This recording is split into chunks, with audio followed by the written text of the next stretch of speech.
The other downside, well, we'll talk about it later. Never mind.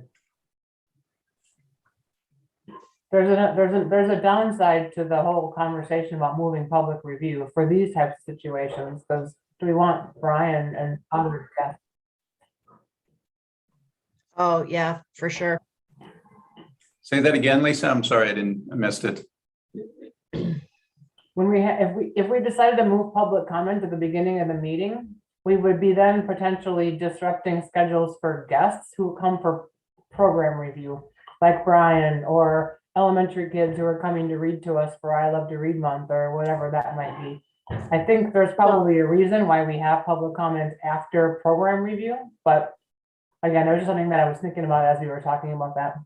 It's a good point. Yep. And the consent agenda goes quick. Consent agenda is really nothing, right? I mean, Yep. I see people coming. Finally able to get in that door. First time ever. The first for everything. You can have a seat right here, All Kevin. right. All right, it is 7 o'clock. Is all board members back? I see Corey, I see Jim, Amy, Lisa. Jen, are you back on with us? Yep, I've been here the whole time. All right, then I will call the meeting back to order and we will start with the Pledge of Allegiance. I'm picking this one. Okay. Pledge allegiance to the flag of the United States of America and to the republic for which it stands, one nation, under God, indivisible, with liberty and justice for all. Right. And we are going to start with Brian Kozlowski with the program review for Wright Tech Center.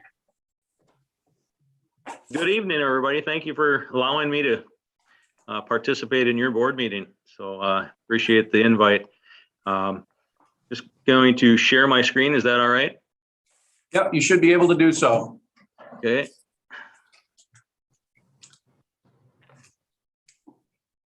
That's not the one.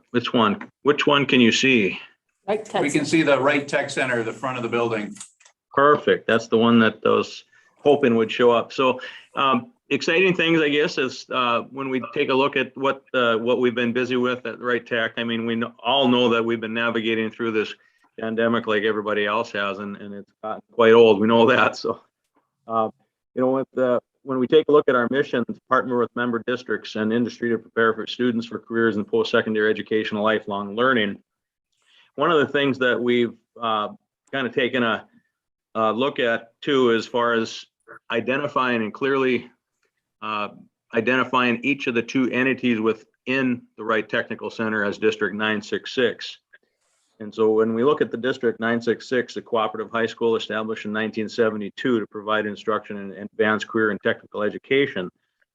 And so when we look at the Wright Tech, we're going to be celebrating 50 years. We're currently in our 49th year as a advanced career and technical high school, which began in 1972. And so when we look at the Tech Center as District 966, what we've been really working hard on and trying to establish our two identities within the district, where we know the Wright Technical Center is currently 49 years old, and the Wright Academy, which was the Learning Center, is our ALC. And the ALC began in 92, and right around in that area. And there were some classes that were offered prior, but they all fell underneath the technical under the Wright Tech. And so when we think of the Wright Tech Center as the District 966, the two programs or the two entities underneath that umbrella of the district are Wright Tech as the Advanced Career and Trades and the Wright Academy as the ALC. And so with the Wright Tech providing the 12 different advanced career and tech programs to meet the students' needs, their skills, and career interests, and with the Wright Academy kind of staying in line with that project-based and that experiential learning. And so our alternative program engaging students in project-based experiences to enhance their curiosity for learning critical thinking skills. And so we're really trying to promote a greater emphasis on the Wright Academy to where it doesn't become somewhat blurred with as the Wright Tech with our advanced career and tech classes. And we've already established a separate website for the Wright Academy, and it's under construction, but it's coming together quite nicely. And so that website will just be wrightacademy.net. But that website will be once we start promoting that a little bit further. But it is live. So when we take a look at our enrollment, and I'll show you the trends for Delano. And so when we look at right now, Delano and St. Michael Albertville are students that arrive for first block, thinking about the tech classes now for Wright Tech. And then Big Lake shifted to second block. So Buffalo and Big Lake are second block classes. And then Annandale, Maple Lake, Howard Lake, Waverly, Winsted, and Monticello are classes that come for third block. And so this year, as of October 1 numbers, we had 72 students that were enrolled at Wright Tech from Delano. And you can see the various classes throughout that our offerings that the students are enrolled in. And so when we look at the data for the Delano students and their access and usage trend, we have to go all the way back to the year 2000 when we had as many students attending from Delano. So in 2000, we had 70 students, and now in 21-22 school year, we have 72 students. And so we really appreciate for all the students and the counselors and everybody taking a hard look at what it is that the Wright Tech can offer as far as programming within the CTE offerings.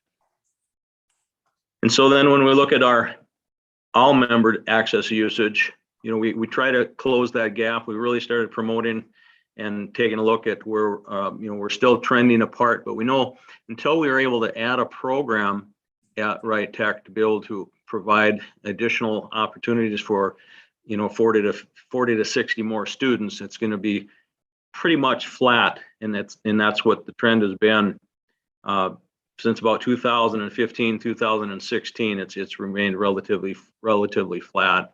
We are working with Ridgewater and Wright Hennepin Electric Co-op right now, and we're putting together a low voltage technician course that will be able to be offered. And right now, we currently look as more of a specialized licensure field for their employees, but we're hoping that will be the springboard for the electricity components, the theory-based.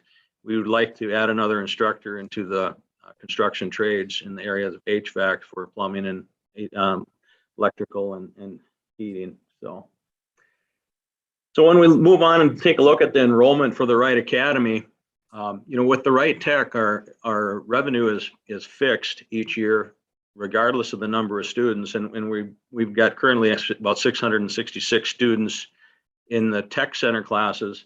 And like I said, the revenue is fixed for that portion of the program. And so where we really get affected by, you know, the revenue as far as the enrollment in the academy, and we all experienced a decline in enrollment last year. So when we take a look at the data from 2020-21 last school year, where we really dipped down throughout the course of the year, and what these green and yellow indicate is if we're in the green, that's where we really need to be in order to be able to have a positive revenue on the academy side. And so right now we're kind of a caution at a 90 students right now within that month of January is where we're sitting. And for February, we're going to be hovering right around that 91 as well. But when we look at the number of students that we've serviced 127 students over that same course of time from the beginning of the school year until now. 127 students have come through the door and have registered. We graduated 10 from the academy, and we continue to work on the wait list. And but there's a lot of students that naturally just come and go through the academy for various reasons. So we really need to have our enrollment in the 90s in order to be able to have a positive impact on our revenue. And so when we look at the revenue side, as far as the finance, and that's where, like I said, with the tech center classes, the revenue is fixed, but with the academy, you know, when I look at FY 18, 19, and 20, for FY 21, our revenue decreased just a little over 250,000 in revenue from the previous 3 years as far as the average. And our projection for FY 22, if the enrollment stays steady, we project that, we'll only be about, right around that $90,000 mark as far as the deficit between what the average was previously. So this screen was supposed to have been blanked out evidently.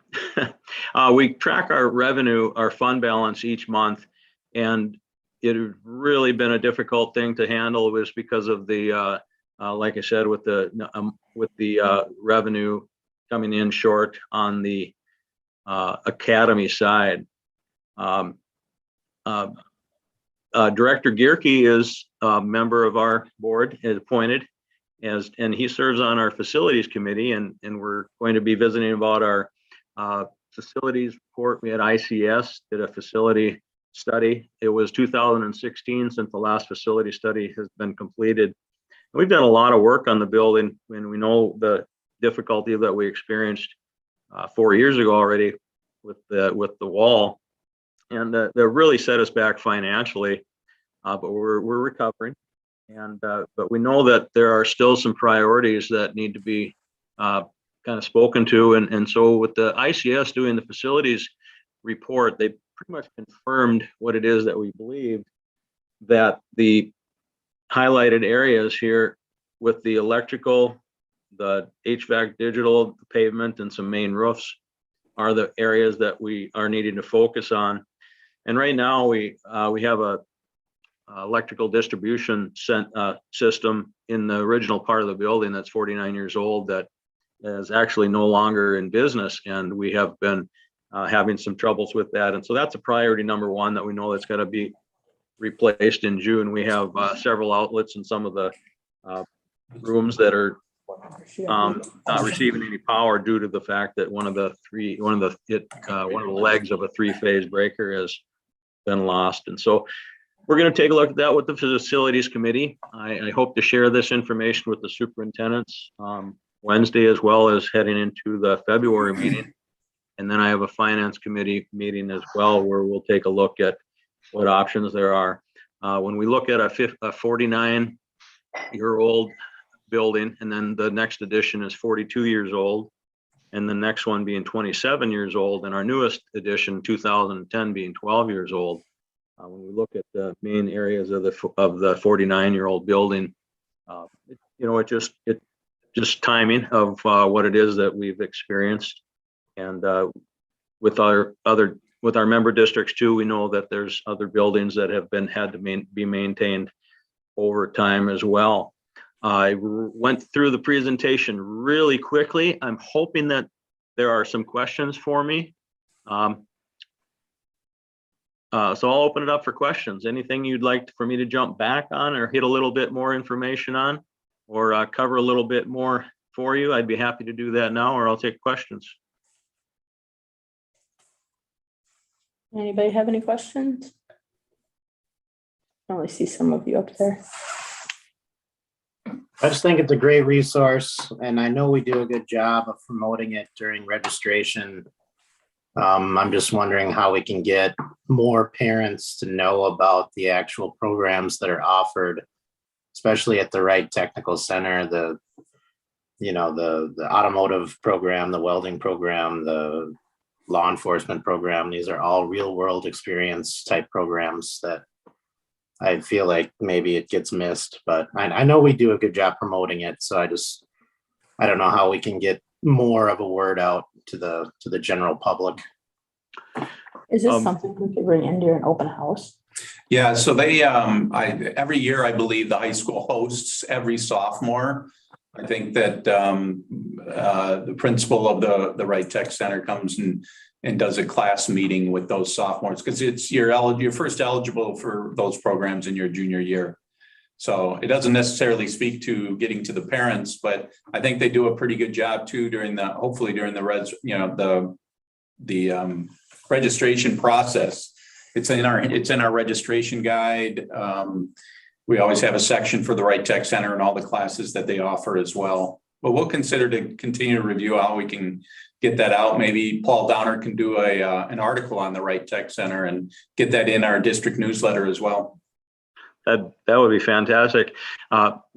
we began with a spring open house in April of 2019. And then unfortunately, the last 2 years, we weren't able to have it, but we really had a positive response from the open house that we had in April. And we're planning on that again this spring in April, around just, I believe just after Easter. The Easter Monday is when our conference is, and we have an open house, and we had a scavenger hunt, and we fed anybody hot dogs and chips, and anybody that wanted to come in and take a tour of the center. We offer tours all the time, the onesies, the twosies, 20 people.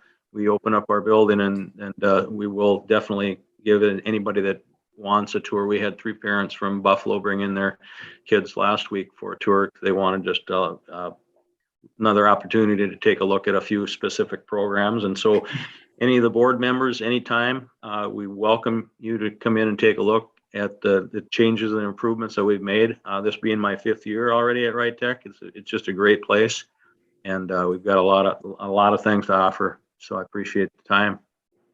I think I saw something, I think I saw in the last newsletter, I can't remember where I read it, but that the high school is hosting a college fair coming up. That might be another opportunity to get someone from Wright Tech there. If kids are going to be walking around looking at different colleges, maybe it's, I don't know, another appropriate venue for the parents from Wright Tech to kind of help promote their programs.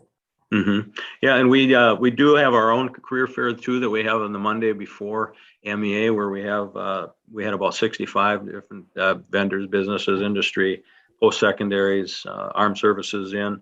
The Buffalo School does have on the 28th of February, they're having an afternoon career fair, and even in the evening. And so we are planning to be there. And I know Sean, our principal, and Mark Lee, our work-based learning instructor, had been into Delano to present, and appreciate the opportunity at any time that we can have some time to be able to visit with students and answer any questions that they may have specifically. So we always appreciate the ongoing support from our member districts. We couldn't do it without you. I think Lisa makes a good point. I would be curious to know how many kids know about Wright Tech, right? And I think the more you could get on our campus, handing stuff out, answering questions, I think that's a really good suggestion. Even open house would be an opportunity. I know they're 9th and 10th graders, in that year's set, but as a parent, I don't know that I would have known much about it had I not had the opportunity as a board member to tour your center. And my son's looking forward to doing it next year, but going on campus and seeing what you guys have to offer is definitely a game changer. Appreciate that. So, any other questions for Brian? Thank you. Thank you. Thanks, Yeah. Brian. Appreciate it. Thank you. We'll talk to everybody later. Have a good night. You too. And moving on to the consent agenda. I don't have to read any of these, right? I just asked for a motion to approve the consent agenda. Yep, has all the financial affairs and the board minutes, and we should be good to go. Everything in there. So a motion to approve the consent agenda. And a second? I'll second. Corey. Any other discussion? All right, roll call vote. Ms. Seguin, Aye. Mr. Black, Aye. Ms. Steppa, Aye. Mr. Gierke, Aye. Ms. Rosenau, Aye. and Ms. Johnson. Aye. And motion passes. We're going to move on to a resolution for the acceptance of gifts. And I am pulling it up here. The internet is slow. Oh, I can't see that far. I like your optimism. 1 second, guys. Just not loading. See if I can get it on my phone faster. Yeah. I can increase the size of it, I think. Yours is loading way faster enough. All right. As soon as we move, you guys are. Whereas, Community Charities of America offered $1,500 for Delano Elementary. Charities Aid Foundation, $83 for Delano Elementary. Benevity Fund, $128.56 for Delano Elementary. Target, $22 for Delano Elementary. King House, $100 for Delano High School GSA Club. Basketball Boosters Club, $5,070.43 for boys JV coach. Hockey Boosters Club, $4,938.98 for boys JV and assistant coaches. Wright Hennepin Electric, $1,200 for scholarship. Delano Dairy Queen, $179.19 for Delano Preschool. And the following for the Orange Crush Robotics Team, number 3026 FRC, $200 from Anchor Plastics Inc., $1,000 from Berg Exterior Companies Inc., and $50 from an anonymous donor. These gifts have generously been offered to donate to the Delano Public School Districts for the uses intended, whereas the conditions on these gifts are for the program noted above. Therefore, be it resolved that the Delano School Board greatly accepts these gifts. The motion for the adoption of the gifts. Can I get a motion to adopt those gifts? So move, Jim. And a second? I'll make the second. Or Okay, Amy, so motion by Jim, second by Amy. Any discussion? And roll call vote. Mr. Gearke, Aye. Ms. Segwin, Aye. Mr. Black, Aye. Ms. Deppa, Aye. Ms. Rosenau, Aye. and Ms. Johnson. aye. Motion passes. Moving on to personnel matters. Personnel matters are up on the screen. We'd like to call it two particular retirements under personnel matters. Sue Wallinga is retiring after 37 years of teaching service to the district. She's taught our 4th and 5th graders. And then Merrill Pavlich is, or as we know him, Coach Pav, is retiring after 46 years of coaching. He also served as a Phi Ed teacher and the district's first athletic director. Delano Schools thanks both of you for your many years of service to the district and our students. And I need a motion to accept personnel matters. I'll make the motion. And a second, Second. Lisa, by Amy, second by Lisa. Any discussion? Roll call vote. Ms. Johnson, Aye. Mr. Black, Aye. Ms. Rosenau, Aye. Ms. Deppa, Aye. Ms. Segwin, Aye. and Mr. Gearke. Aye. Motion passes. Now, public comments. School patrons are given the opportunity to address the school board regarding items that are not on the agenda. All patrons will be asked to state their name and address for the record. While the board appreciates feedback from the public in this forum, board members will not comment on or discuss topics brought up by speakers at this time. Is there anyone here who would like to do public comment? We'll start with those present. Go ahead. Yeah, I would. Kevin Kangas, 235 2nd Street Southwest. Is this picking up audio? Oh, yeah. Okay. Absolutely. So I'm here with my 6th grade son. He's staying home from school because they're not being given a choice to mask or not mask. In fact, I've probably got 6 people staying home because they're not given that choice. So I heard some discussion earlier where the board was trying to figure out what went wrong with the school election. Why it was so lopsided. We thought it was going to be a easy pass. It was 2-1 no pass. And I think a good indicator would be to think back to the meetings we had last year when there was 100, 75, 50, 70, 60 people in the room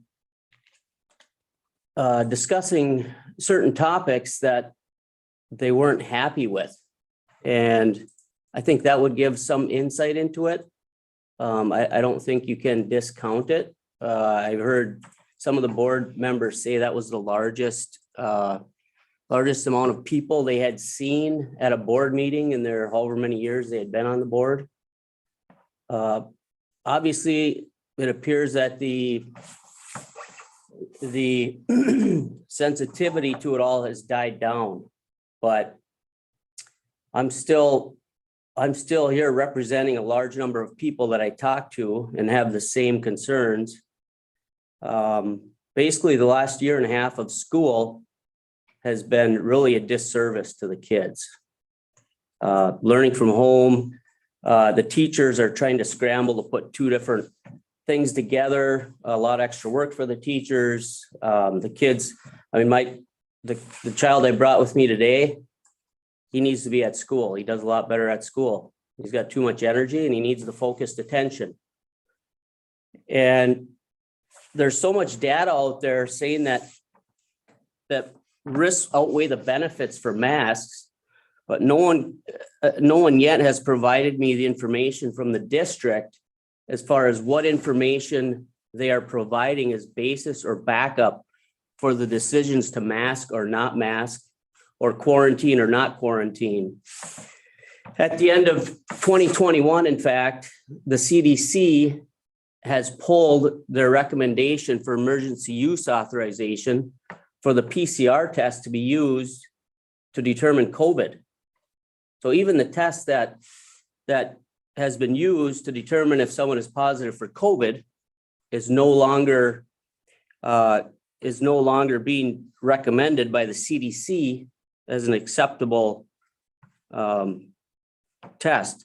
It says after December 31, 2021, the CDC will withdraw the request to the U.S. Food and Drug Administration for emergency use authorization of the CDC novel coronavirus real-time PCR diagnostic panel.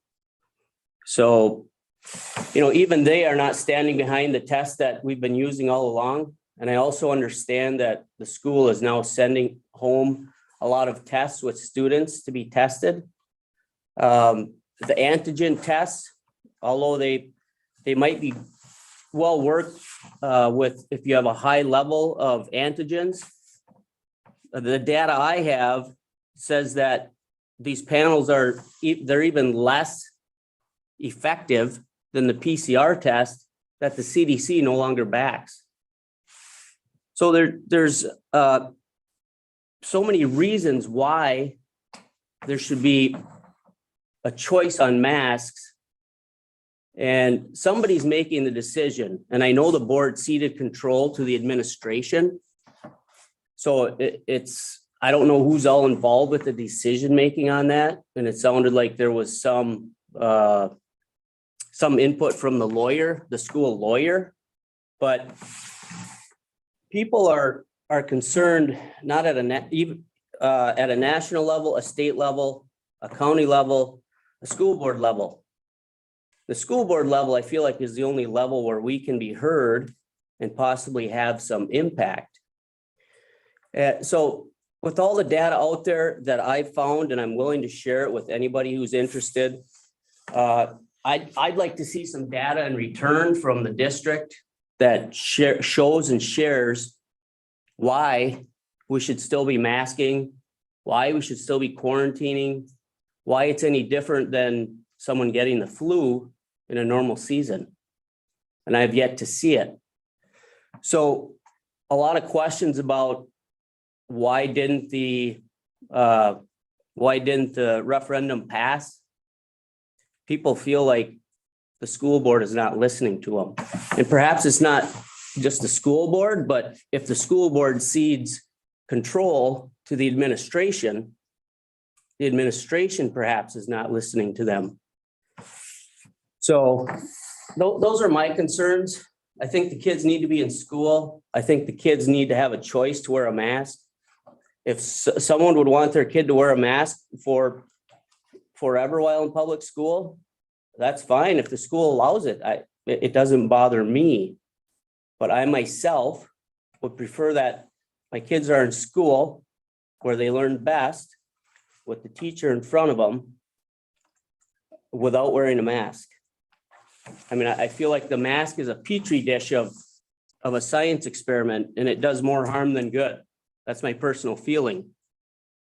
Obviously, someone made these rules and has implemented them, but how do we get to the point where we can share, send out to the entire district, this is the reason why, here's the backup for it.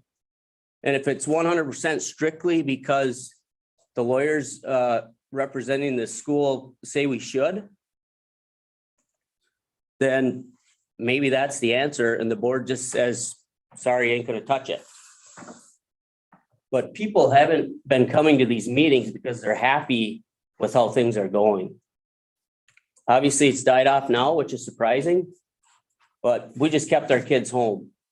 Is it good for them? No, it's not, but the last year and a half has been terrible for them as well for their learning.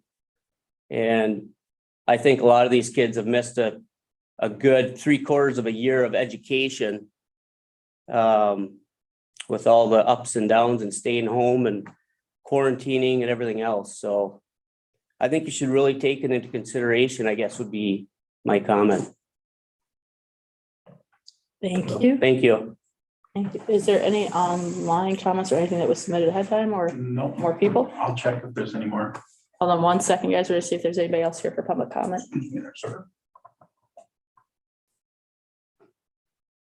Parker, do you want to say anything? No?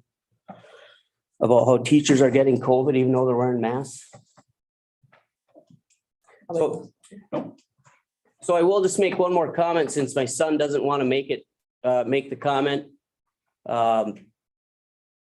Teachers are still getting COVID even though they're wearing masks. So I don't know what to say. They're ineffective in what I've looked at, and you obviously know my opinion on it, but something's got to change. How long are we going to do this? 2 years, 3 years, 10 years? It just doesn't make sense, and we need some local control. Thanks, Thank Kevin. you. There's no other, We can invite you can watch everything else online streamed. So, because we want to keep the room in small sections.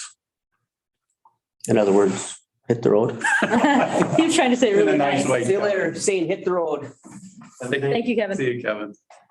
All right, and there is nobody else here for public comment and nothing else was submitted. So we are going to move on to administrative reports. And the first one is Superintendent Shane. Thank you, Madam Chair and ladies and gentlemen of the board. I just have two things I want to share with you. And I did share these documents with you in my Thursday email from last week, but I do want to read them in our public meeting here. And the first document is a response. Maybe some of you may or may not know, but since probably about the last 4 to 5 years, there's been a proposed amendment that's been discussed at the legislature. It's called the Page Amendment. And I'd just like to read to you the response that my association, the Minnesota Association of School Administrators, have responded to this, because I think it's important. It'll probably come up again in the legislative session. And this was dated on the 18th of January. It says, former Minnesota Supreme Court Justice Alan Page and Federal Reserve President and Chief Executive Officer Neil Kashkari, have proposed an amendment of the Minnesota Constitution referring to as the Page Amendment, and they contend will guarantee all students receive quality education. Their proposal was referred to as the Page Amendment. The amendment introduced in the 2021 Minnesota legislature is anticipated to be taken up during the 2022 legislative session, is a leading voice for education in Minnesota, and with over 600 members of the Minnesota Association of School Administrators, believes it's important to share the position of the massive board of directors on the proposed amendment. The current education clause in the Minnesota Constitution, which is Article 13, Section 1, states, the stability of a Republican form of government, depending mainly upon the intelligence of the people, it is the duty of the legislature to establish a general and uniform system of public schools. The legislature shall make such provisions by taxation or otherwise, as well secure a thorough and effective system of public schools throughout the state. This language was meant to secure a uniform system of public schools. The proposed amendment reads, all children have a fundamental right to a quality education that fully prepares them with the skills necessary for participation in the economy, our democracy, and society, as measured against uniform achievement standards set forth by the state. It is the paramount duty of the state to ensure quality public schools that fulfill this fundamental right. This language is intended to secure the equal right to a quality education for all children. MASA has engaged in thoughtful discussions about the proposed amendment through statewide regional meetings, and leaders attended The Federal Reserve sponsored webinars, in-person meetings. Justice Page and President Kashkari met with the 2021 MASSA Fall Conference attendees, allowing participants to ask specific questions seeking clarity on the proposed language in the amendment. The MASSA Board of Directors and the Legislative Committee examined the proposed amendment. Additionally, a subcommittee of the board carefully studied the positions of partner education organizations along with the FAQ provided by the Federal Reserve. MASSA values the conversations and questions the Page Amendment advocates and opponents have raised. While MASSA firmly believes in the fundamental right to a quality public education for every child and the collective responsibility to deliver on that promise, MASSA asserts the proposed amendment as written has many unanswered questions. The amendment is silent on how Minnesota's public education system should be funded, who determines uniform achievement standards, and who is ultimately responsible for meeting these standards. MASSA asks that supporters of the proposed amendment, the language to include full funding for public schools and to strengthen the current language in the Minnesota Constitution to close achievement gaps and to ensure quality education for every child in Minnesota. MASSA welcomes continued conversations on the specifics of the amendment and stands ready to provide feedback on proposed changes. However, MASSA cannot endorse the Page Amendment in its present form. And the other thing I just would like to read in public piece here is now that the governor is on the eve of proposing his budget, especially when we're looking at a over $7 billion surplus of the state's budget, the educational organizations, a large number of educational organizations, about 8 or 9 of them, drafted a letter to the governor because we felt that education was not getting enough attention with regards to what to do with these types of surplus dollars. So they wrote a letter, and I'd like to read it. It was written for Governor Walz, Lieutenant Governor Flanagan, and Commissioner Mueller. As you consider supplemental budget priorities for the 22 legislative session, we urge you to make stabilizing Minnesota's education funding system one of your highest priorities. 2 major state policy changes adopted in 2001 and 2002, repealing the general education levy and removing projected inflation from the state budget forecast, have greatly destabilized Minnesota's education funding system. The $7.7 billion surplus provides an historic opportunity to stabilize our funding system as school districts work to help students recover from the pandemic as federal pandemic relief funding ends over the next few years.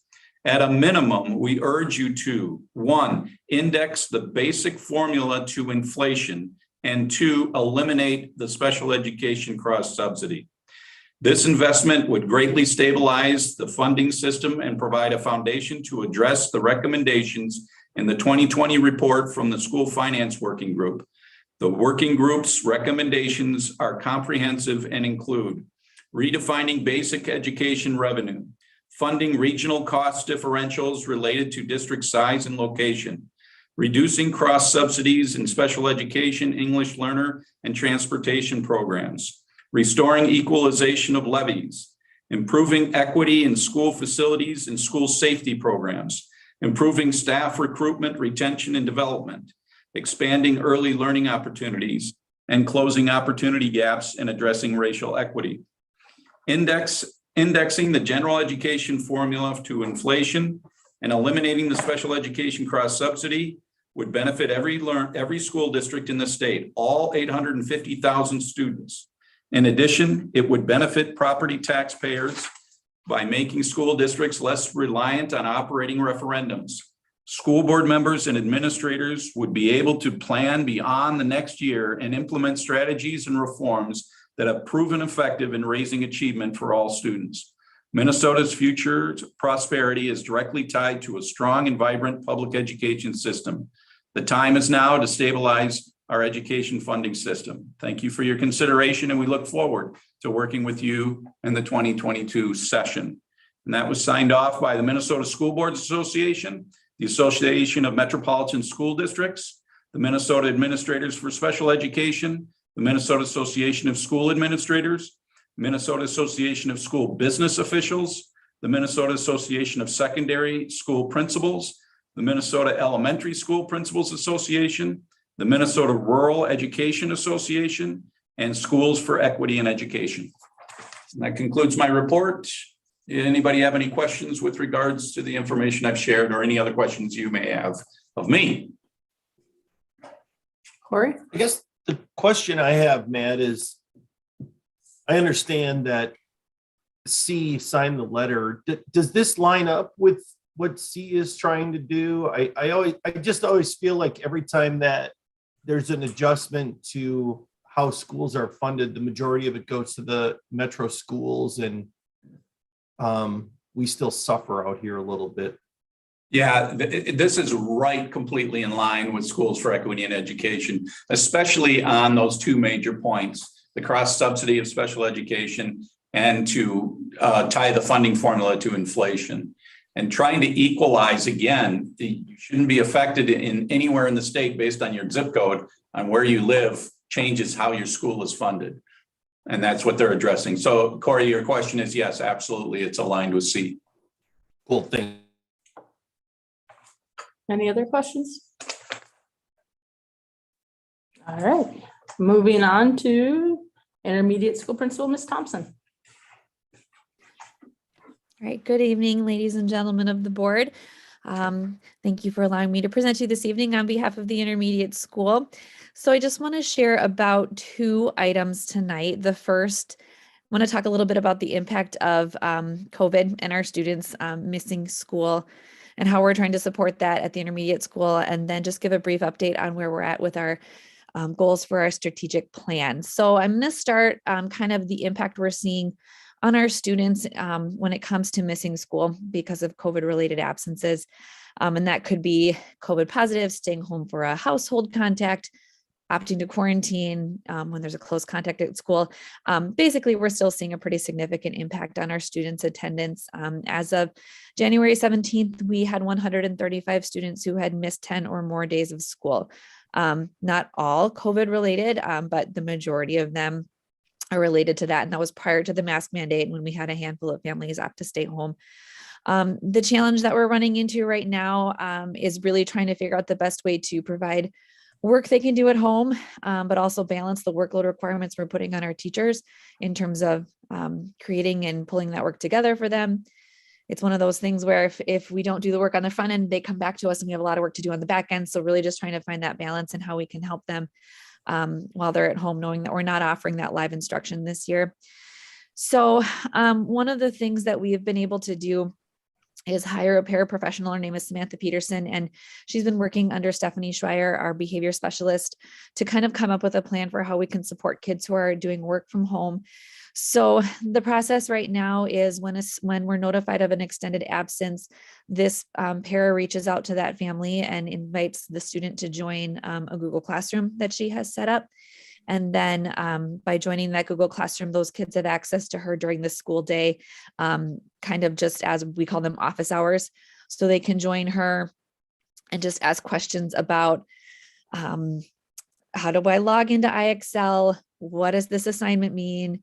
And it's a little bit, takes a little bit of weight off of our teachers because she can kind of dig around for that information rather than them having to email teachers and wait to hear back from that. Same for parents trying to figure things out. And then, and also then just to provide someone who can answer questions, help with academics to some degree. And her meetings have been really well attended. She's got 5 to 10 kids with her almost every day in every meeting. We're considering adding a 3rd session. Right now she has 2. And the other really nice thing is because we have Go Guardian in our building, she can actually see the students' Chromebook screens from school. She can look at what they're looking at, so she can kind of walk them through, okay, where are you? How can I help you find where you need to go? So it's been a really positive addition. It's really nice to be able to offer that to families at home. And then when kids come back, she also has kind of a running record of their return dates. So when they return, she reaches out to the student, hey, welcome back. What can I help you with? Kind of pulls together what teachers have been working on to prioritize what they need to catch up on. She's very busy. She's doing a really great job. We just threw her right into the fire and said, all right, work with all the kids. And she's doing a really great job. but she's very busy. When she's not being used in that capacity, she's also supporting our math teachers in the classrooms doing some math interventions, but she's being used a lot for that right now. So we're really thankful for that. And it's just, it's not perfect and we can't, it's still a challenge. Obviously, when kids come back, they've missed a lot of learning, but it's nice to be able to provide something for them while they're at home if they need a person and some live help.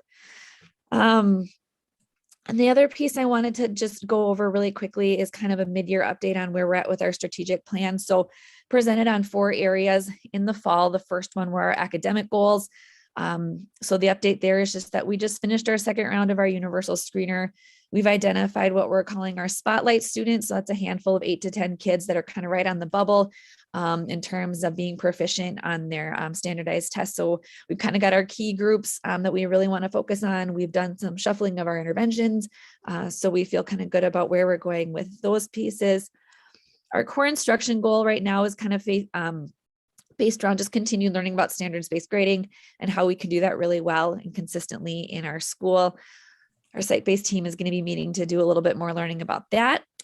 Fourth area was building community. We're really excited. We're finally rolling out our PBIS incentive program next week. So Greg and I are walking around to all the classrooms and kind of pumping everyone up for, second semester fresh start. And we're really going to celebrate all the great work that our kids are doing. So that'll be starting next week. And then our last area we wanted to focus on was relationship building.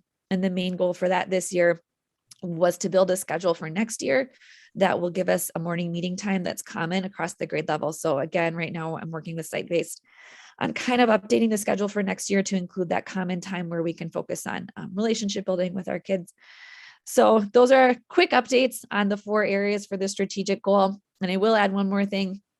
I also do want to recognize Sue Willinga. I've only been in the building for a handful of months, and I can already tell you she's very, very special teacher. And I've just really loved working with her. And I know she's not listening, but maybe for the fun of it, she'll listen to the recording at some point. But I just have really appreciated her and want to congratulate her on her retirement as well. So those are my updates. What questions do you have? No questions, but just some kudos and a thank you for the creative problem solving with regard to the absences. I think that's a great use of resources, and I think it's probably going to make a big difference in the long run for some of those kids who are, again, not an ideal situation by any stretch of the imagination, but I think it's a great creative way to use our resources to solve that problem. Katie, our teachers, and I've heard from some, dealing with an excessive amount of parent emails while kids are still in the building. I understand, when the kids are out and parents are trying to figure out what to do, but is this becoming an issue even with kids in school and those parents? And if so, have we given our teachers permission to say 24 hours or whatever that is to do that? Yeah, I haven't heard that feedback directly from my teachers, so I guess I couldn't speak to that. Yeah, I guess I'm not sure. I haven't heard that brought to my attention. I do encourage teachers to give themselves a little bit of grace and be okay saying I'm going to be done at this time of the evening and not return emails. I mean, so we do talk about that a little bit, but otherwise I haven't heard that it's necessarily overwhelming. Anybody else with questions? All right, thank you, Katie. Thank you. Moving on to Mr. Voigt. Well, good evening, ladies and gentlemen of the board. It's a pleasure to represent the high school this evening. And this might be one of my lengthier updates, but I do want to kind of along the same vein as Ms. Thompson is give a summary of our intervention programming here at the high school. We're a little bit more limited than what you might see at the elementary and the intermediate school. And that is the result of a very tight staffing model. In fact, that is one of the reasons why we are looking at redesigning the schedule. So it's our expectation that once the schedule is redesigned, we'll have a little bit more flexibility to attend to the specific needs of our students and sort of those needs that go above and beyond the access that they might get from their teachers in the general classroom. But with that said, we do have a few programs at work, and one of those is our Math Corps program, which is actually brand new to the high school this year. And we scheduled that to really support our 7th and 8th grade math students. Bonnie, who's our tutor, is doing a phenomenal job, seeing a lot of great progress with those students. And we are, now that we are heading into second semester, we have the opportunity to move some kids out to graduate them from that service, and also bring in some additional students. So Kelly Makala, who is our internal coach, has been working with Bonnie to do a lot of progress monitoring and schedule changes and things like that to support those students. So that's on the math side. Before I jump over to the reading side, I will give an update on our FAST data that we just received as of the last couple of weeks. So we employ the FAST testing system for all of our 7th through 9th graders here at Delano High School, and we use it beyond 9th grade for our special ed students. But with respect to those grade levels that we do test in mass, right now 7th graders are showing 81% of our students who are on track for grade level targets. 8th graders are showing on track to the rate of 83%, and then our 9th graders are at 86%. The 9th grade number is a little bit different with respect to the 7th and 8th because of the way that the schedule is. Only about half of our 9th grade students, or maybe 2/3 of our 9th grade students, have taken the test in the fall and in the spring, or I'm sorry, fall and in the winter. So 81, 83, and 86% are really pretty good numbers. If we dig into those numbers a little bit more in depth, we'll notice that 61% of our students are already on pace to meet their grade level targets at the end of the year. And actually 45% of our students of all of our 7th through 9th graders that have taken the test, 45% of them have already demonstrated a year or more's worth of growth. So those are good points to speak of. So that's kind of the math side of things. On the reading side of things, we offer a Read 180 program, and that is in 7th through 10th grade. And looking at our data with respect to reading, 81% of our 7th graders, 79% of our 8th graders, and 80% of our 9th graders are on track to meet grade level targets. And 36% of our students have already made their year's worth or their yearly goals and beyond our yearly goals. So again, we do have some continued work to do. Obviously, this is only the midpoint of the year, but we are continually working on adjusting our instruction to meet the needs of our students.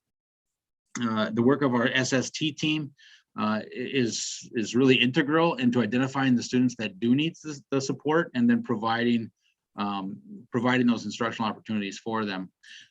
Outside of the academic areas, we also are working obviously with our school counselors and our social worker, our administration. We meet as a group weekly to support the social and emotional needs of our students. And those interventions and supports are really varied, and they're very much tailored to the individual needs of the students. So it's hard to speak of a specific program per se. I am happy though that obviously we do have Jody Fredrickson, who joined our team in lieu of Katie while she was out on maternity leave, and Jody will be hanging with us for the remainder of the school year. So that additional counselor during the spring period of time is going to be a great support to our students. So that kind of summarizes the report, at least in terms of our intervention programming. Oh, I should mention, as I look at my notes, our administration and counselors have also been looking, now this is going back to the academic things again, looking at employing a 0-hour credit recovery program. So obviously credits are extremely important for on-track graduation. And so we have looked through all of our semester 1 grades and are meeting with parents and students to look at how we can recover some of those graduation requirements. And Nancy Spellwright and Breeze Bestland have both agreed to support students after school. And we have a Tuesday and Thursday program that we're calling 0 hour, and that's going to run from 3 to 5 o'clock. And that's going to be an opportunity for students to make up some of the credits that they might have missed over the last year or year and a half even, and get back on track to graduate. And that's going to be our priority population as those students who are credit deficient, but we also have an opportunity then, depending on space, to support the work of students who are in classes right now and then needing, of course, additional support. One of the items I mentioned from last month that I just want to touch base on, and that is the report form. Previously, all of our buildings had bullying report forms, but they were used very, very rarely. We think it's really important, obviously, to raise the awareness among our students and parents to report things that are of concern, whether that is bullying, whether that's a self-harm situation, or maybe it's a threat to someone. We want to increase the ability and the awareness of students and families to make those reports. So we will have posters going up around all district buildings here by the end of this week with a QR code that would take students to a reporting form. The reporting form is going to now be one form for everybody in the district, and all the building administrators from across the district are going to have access to that form and receive notifications when it does get completed, so we can respond promptly to anything that does get reported. And the emphasis here is that we really want to make sure that obviously students have the help and the support that they need. So we want to encourage families to use that form if necessary.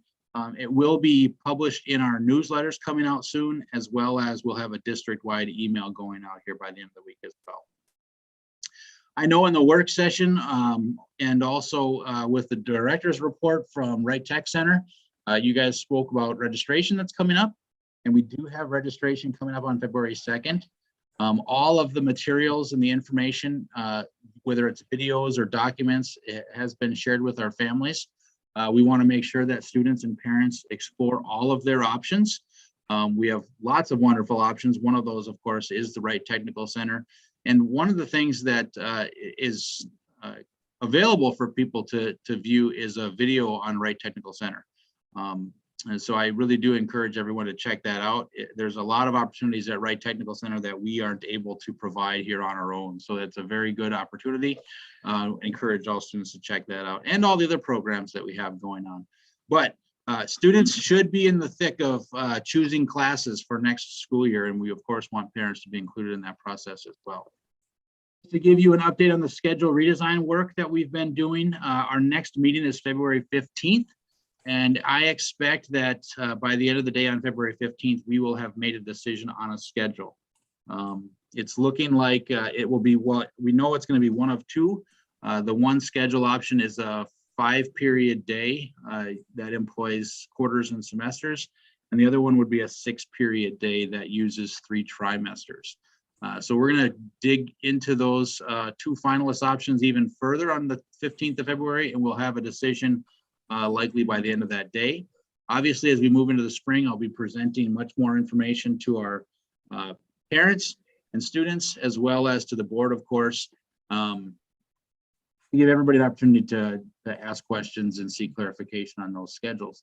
I am hosting a business community open house on the 21st of February. That's kind of the one stakeholder group that we have not specifically heard from yet. And the reason we've sort of delayed this listening session or feedback event is that the feedback from the business community maybe doesn't have as much to do with the actual determination of a schedule, but more importantly, we want to take their feedback into consideration when we're designing and reconfiguring our curriculum. So I sent an invitation to all of our local businesses to join me on the 21st of February to share their feedback on how we can support their future employees and how they can support the work that we're trying to do here at the high school. And the last thing on my list today is just to recognize the work of our paraprofessionals. This week, Governor Walz announced that it was Paraprofessional Recognition Week. And of course, paraprofessionals do wonderful work here in all of our schools. So I'd just like to recognize them, and we will be treating them with a little special something. I don't want to ruin the surprise, so I won't give it away, but we'll be treating them at some point here this week, and just want to sincerely thank them for all the dedication that they show our students on a daily basis. So that's the extent of my report this evening. I'd be happy to answer any questions that anyone has.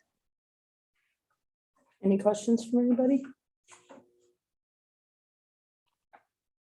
For the schedule redesign, we will get a chance to sort of discuss that a little bit more, ask some more questions outside of, I can't remember what we landed on. I don't think we had to approve it, but I do remember there being some discussion about just giving us some more insight into, you know, the whys, the pros and cons of the options, stuff like that. Will there be an opportunity for that as well? Yeah, so obviously once we kind of get into, or at least once our task force has chosen a schedule. We'll do a lot of work to figure out then how that changes graduation requirements and all those sorts of things.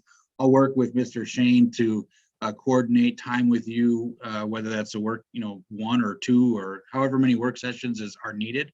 I will also have a couple of other listening sessions coming up with, not really necessarily listening sessions, but presentations for parents. And I believe those are tentatively scheduled for the 1st or 2nd week of March. And eventually, yes, and I believe it's policy 613 that specifically references graduation requirements. And upon my review of that policy, there's just a specific credit number that references 58 credits to graduate. And all the other details are just simply a reference to the high school handbook. So that will certainly need to be updated because, of course, once we change the schedule, the allowable credits will change. So yeah, we'll certainly be working together. I'll be working with Mr. Shane to coordinate all of the information that we need to pass along, and then how we can dig into that together so you have a good understanding of the project. Awesome, thanks. Barry, on your bullying report form, you said it would be in the newsletter. Will you include that QR code then as well so that students have the opportunity to access that from at home or in an email or some form, so they don't have to walk up to a poster and be in front of other kids doing it? Yeah, so the poster obviously has the QR code. I believe Paul's intention is to just take that flyer and actually put it in the newsletter. So yes, certainly the QR code will be there. There's also going to be a link on our website, of course. What exists right now, actually, Paul had already made the change today, but each of our buildings had a different form and it was labeled differently and it was found in a different location. So at least to start, we've relabeled all of the report forms as the Safe Schools tip line. And it has just now replaced what used to be there at each school's place, or whatever location that link was. What he is doing is Paul is going to be working with our webpage contractor to see if we can make it more visible and front and center and not something that you have to navigate through the different tabs to find. But there's obviously some limitations there, but we're trying to make it as obvious as we can. And our suggestion is going to be that when parents get the email or students get the email later this week, that they can actually just bookmark that page. Because yeah, it's going to be potentially a little awkward if somebody walks up and scans a poster. But we're also going to be strategic in where we put those posters so that they can be both in public and sort of private locations, maybe inside of bathrooms and things like that, or in locations where it wouldn't be unusual to pull up your phone and take a picture of something, like all of our club posters that already exist throughout the high school. Sounds good. Any other questions for Mr. Voigt? And just to clarify, Barry, the timing of the implementation of the schedule, the redesigned schedule, is for the 23-24 school year? Yes, correct. Okay, thanks. All right, if there are no other questions, we're going to move on to elementary principal, Ms. Schultz. Thank you. Good evening, ladies and gentlemen of the board. It's a pleasure to speak with you on behalf of the elementary school this evening. To date, January, I would say, has been the most challenging month at the elementary school, just in regards to our staffing and our spike in COVID and influenza. So we were short several students. We were missing them, of course, and then we really had to pull together to keep our building staffed. And I will say compliments to this district. I have not experienced kind of the all hands on deck approach in previous districts. So we had Ms. Thompson sharing some of her staff, Mr. Voigt sharing some of his staff, and of course within the elementary school, teachers were doing their own jobs, and then many others as needed. So teachers have been stretched pretty thin this month, and they're still trying to plan and prepare things for all of the absences that we've had within our classrooms. So we're hoping for a healthier February and having more of our students and staff consistently there. But thank you to the district as a whole for coming together. I don't know if we would have been able to keep the building open that entire time. In January, it was a little touch and go there one of those weeks, but we did it. And so thank you. And with that, we know that there are some learning gaps, as Mr. Voigt and Ms. Thompson have kind of discussed as well. We are continually monitoring. We have very diligent teachers kind of keeping track of who's in, who's out, where they are, what lessons they've taught with them, what lessons they still need to reteach. The beauty kind of the elementary classroom setting is that we're with those same kids most of the day. So there's opportunities for them to pull groups of kids with them and to work on certain skills if they are missing some of those things. So they continue to do that. And we have our 3 interventionists that are happily exiting some students in addition to taking more students on as the need arises. And they are effectively making gains with those students as well. In October, we started our after-school adventure club program, and that has been organized and run by Teresa Langton. Occasionally, we'll have one of our interventionists push in to work on some small groups and things like that when she's available to kind of offset some of that because we have grades 1 through 3 in there. Ms. Langton is pretty talented, so she's able to reach all those learners, but it's nice to have an extra set of hands in there with a range of students in there at one time. And that meets once a week on Mondays after school. And our winter assessment data is showing grade levels to be making gains, which is exciting. And on the January 17th PD day, teachers were able to collaborate together and analyze a lot of that data. Our 2nd and 3rd grade teams, they have win times, so then they can kind of look at where students are having struggles or excelling, and then they blend those kids together and give them more tailored instruction on some of those skills. So I think those efforts are all helping the inconsistencies in the attendance that we've had. And we are making gains as our data shows. So that's exciting. And looking ahead to February on some lighter notes, we have our I Love to Read month, and the theme of that is Read for the Gold.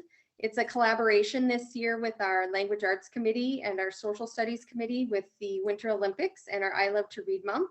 So there will be lots of fun activities planned, and we will have our own Olympic event for our students at the elementary school. And of course, we will be bringing some 1st graders to the next school board meeting to share with all of you their growth in reading. So we're looking forward to that. Any questions? Any questions for Ms. Schultz? Looks like you're free. Thank you guys very much. Thank you. And now we move on to business manager, Mary Reeder. Yep, I'll be very quick. Matt and I have been meeting with the lead principals and some of the other cabinet members going over our budget reductions, reallocations, revenue meetings. And we are planning a meeting on February 1st with the finance committee to go over some of our findings. And we'll be looking at presenting a preliminary budget to the board at the May work session for the final approval at the June board meeting per statute. Any questions? Thank you. And community ed. Good evening, ladies and gentlemen of the board. Thanks for having me. I'll spend most of my time just a little bit of follow up on what we talked about last month regarding TAC memberships. But first, I'll recognize a couple of things. We were talking about academic support, and this winter we received a grant that can be used outside of school time, and specifically this will be used during the summer months that allow us to give some additional academic support to students. So we have some dollars we get to work with. Our goal is to set up a tutoring program to work with students that can either get caught up academically, give them additional services that they need. Of course, this is predicated on being able to find staff and tutors who can do this. But that is an exciting opportunity that we can provide some additional academic services to students in our district. Over in our building in particular, when it comes to absences, we are dealing with student absences as well as staff absences. Our teaching assistants have created take-home packets that complement the theme in their classrooms for that time. So they're building take-home packs that children can work with parents at home. Our student base can't exactly pick up a Chromebook. So we're doing the best we can to build some take-home packets that can complement what they'd be doing in the classroom until they return from their absence. But the main thing we wanted to follow up on is our talk about TAC memberships from last month. I took the information that was shared at the last meeting and went back and looked at our past history of membership price increases. When I looked at that, there was not a strong correlation between increasing membership rates and kind of decreasing operating in the red. And by looking at that and taking some of the feedback we got in regards to the services at the TAC, and you would have noticed that in Matt's weekly update as well. I'm not coming back to the board this month to ask for any kind of increase. I would like to take some time to really look at how we can enhance services through the TAC to increase that value of membership. The other thing I was able to do is take a look at the new software that we implemented. The data only goes back to May of last year when we inputted all of our memberships. But since that time, we have added 120 additional memberships. And that 120 additional memberships are on top of any memberships that we would have lost that maybe didn't renew. Our renewal rate is certainly, I would like our renewal rate to be higher, but considering where we've been the last 2 years, I think getting a little bit farther down the road and having some data that is maybe post-COVID gives us a better reflection on membership renewals. And the only other thing that I mentioned in that update from Matt is the idea of being able to simplify our memberships. So not change the rates, but right now we're kind of in a situation where as different ideas came up, the membership types kept growing, and I'd like to simplify that back down. A basic family membership, an individual membership, and certainly discounted memberships for students and seniors. We're in a new structure where we can have a true monthly membership, which allows our members to, in essence, turn on or turn off that membership, which kind of eliminates the need for seasonal memberships. Because if someone wants to come back in the summer and just have a 3-month membership till they go back to college, they can simply do that with a monthly membership that only lasts 3 months. Previously, our monthly memberships were actually year-long memberships that they can pay for by the month. This allows us to give members a true monthly membership. So the only thing I would ask is to have some flexibility to simplify our membership structure, but not asking for any type of change in membership rates at this time. Is there any questions in regards to that? That's what I thought. Okay. Any questions for Eric? We have a quiet board tonight. Sounds good. Thank you, Eric. Thank you. And student board reports. We have John. Hi, thank you. I had the pleasure of talking with Ms. Schultz and Ms. Thompson today and touring around the schools and talking to every single grade level this time. Usually we skip over like kindergarten or something, but we got to visit with just about everyone today. Down in the elementary building, things are kind of ramping up for the month of February. They're looking forward to the I Love Reading Month, which is all of February. They've got some arts and craft getting ready for Valentine's Day. And yeah, things are looking up there. They're getting excited for that sort of stuff.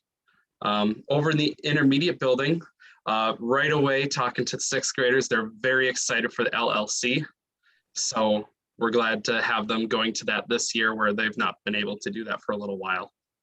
Some other things going on. They also have their reading month as in February as well.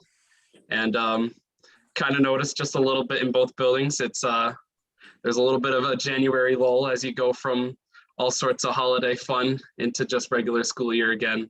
But everybody that we would talk to was having a good school year so far, just transitioning back in the intermediate building, transitioning over to semester 2, which didn't change a whole lot for many of them, but yeah, things are going on. And obviously with COVID, we have the masks going on in the building, which, you know, there's some mixed opinions on that, but overall people are doing really well with doing that.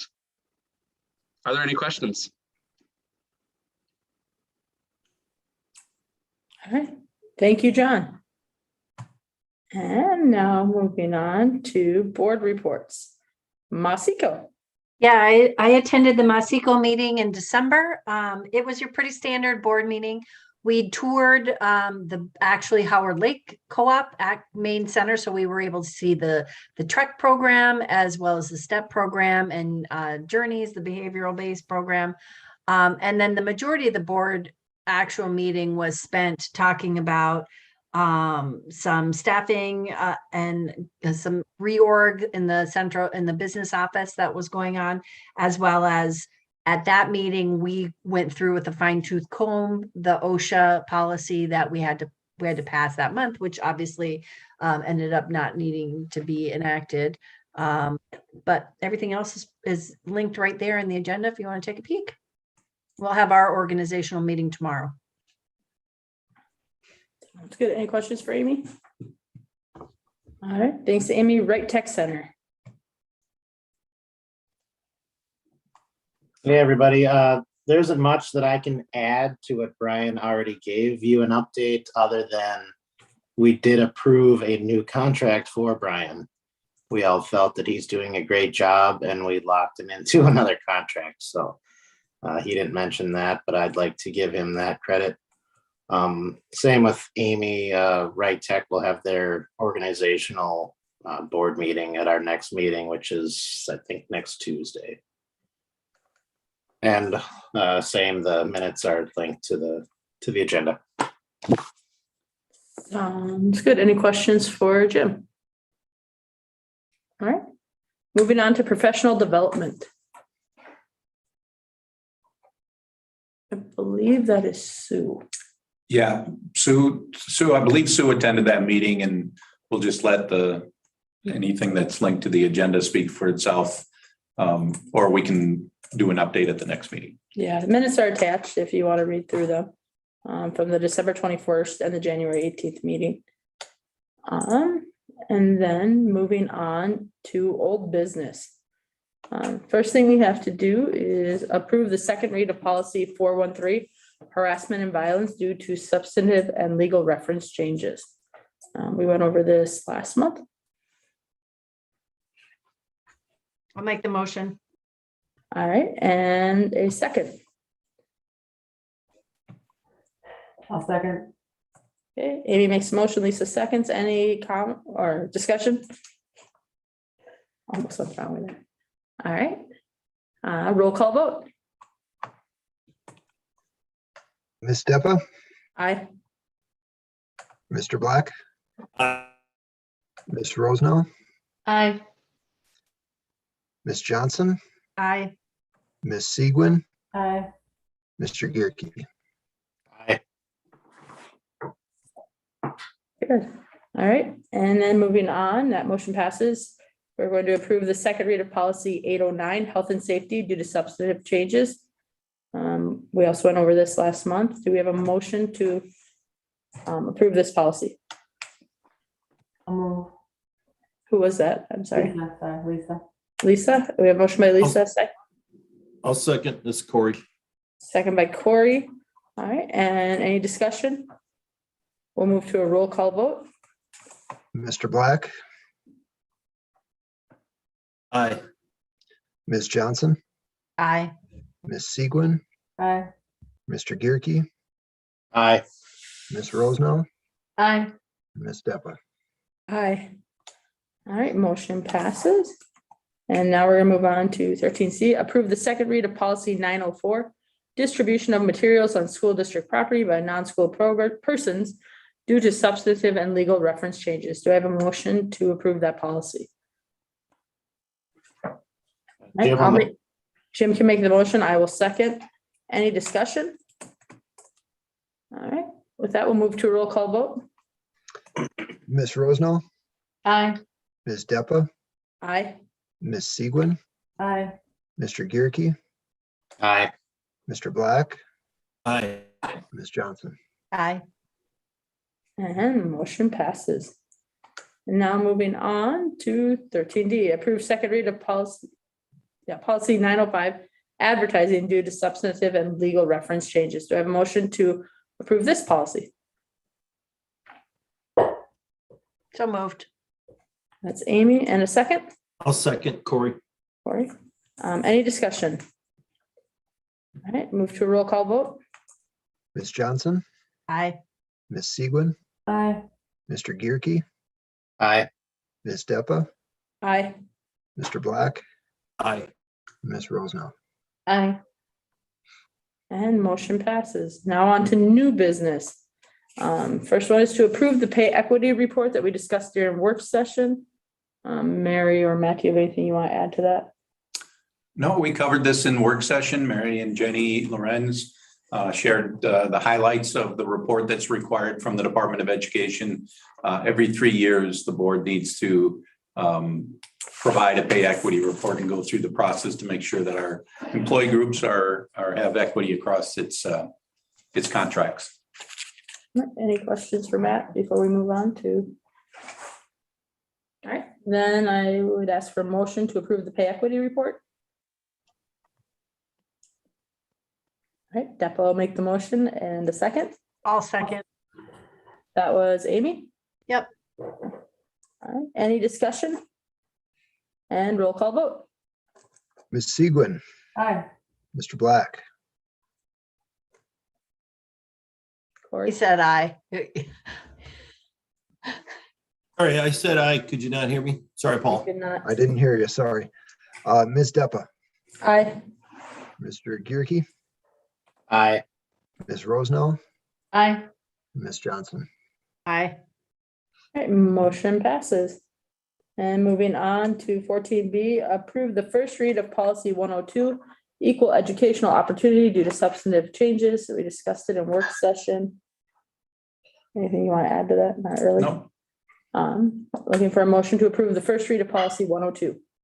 Jenny can make that motion. All right, Jenny makes the motion. I I'll heard a take a second. second. Lisa seconds. Any discussion? All right, roll call vote. Mr. Gearkey. Aye. Ms. Segwin, Aye. Mr. Black, Aye. Ms. Deppa, Aye. Ms. Rosenau, Aye. Ms. Johnson. Aye. All right, moving on, we're going to, a motion to approve the first read of policy 104, school district mission statement due to substantive changes. And that one, we just changed the mission statement to what our mission statement is. I'll make the motion. Okay, motion by Amy, second. I'll second Corey. Corey, second by Corey, roll call vote. Ms. Johnson, Aye. Mr. Black, Aye. Ms. Rosenau, Aye. Ms. Deppa, Aye. Ms. Segwin, Aye. and Mr. Gearkey. Aye. All right, and the final item is a motion to approve the first read of policy 623, mandatory summer school instruction due to substantive changes. We also went through this in work session. I'll make the motion. Lisa makes the motion. Do I have a second? Jim will second. A motion by Lisa, second by Jim. Roll call vote. Ms. Deppa, Aye. Mr. Black, Aye. Ms. Rosenau, Aye. Ms. Johnson, Aye. Ms. Segwin, Aye. and Mr. Gearkey. Aye. All right, motion passes. With that, we are adjourned. Thank you, guys.